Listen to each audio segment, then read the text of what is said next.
niin lähellä, että sitä oli jo melkein nostamassa sitä pokaalia. Mitä siinä tapahtui? Joo. Aika hyvin kulmat pidossa. Saako otettua sitä väkeäkin vielä tiekin läpi juosta aika vauhdilla. Vitun nätti Bona! Bona oli tänään aivan liekeissä. Osatti odottaa tämmöistä starttia. Illalla pistää vielä kovemmin. Mun ongelmat on pään sisällä. Aikamoiset temppu pitää Bona tehdä, että pääsee tämän kierroksen voittamaan. On varmaan joku 7-8 kertaa niin ollut finaalissa ja aina hävinnyt. Jos noihin paineisiin kykyihin, jos siihen saisi jotain apua, että justiin. Hyi vittu mä sain. Tee iso virhe ja joskus aloin sit selaa kommentteja ja sit sellaiset ikävimmät on just jotkut pouhkaukset.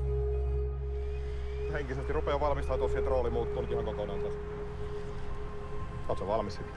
Se sitten vaatii vaan vitusti työtä.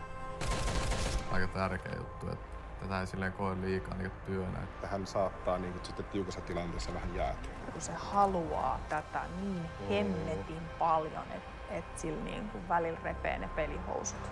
Ehkä vähän pelottaakin jopa. Olen tehnyt kaikki niin työ ihan turhaan ja vapaa-aika on mennyt ihan turhaan paskaan. Miksi tosi monen nuoren miehen on vaikea jotenkin arvostaa itteensä? Mistä se johtuu? Sä oot kuitenkin paljon muutakin kuin pelaaja. Niin.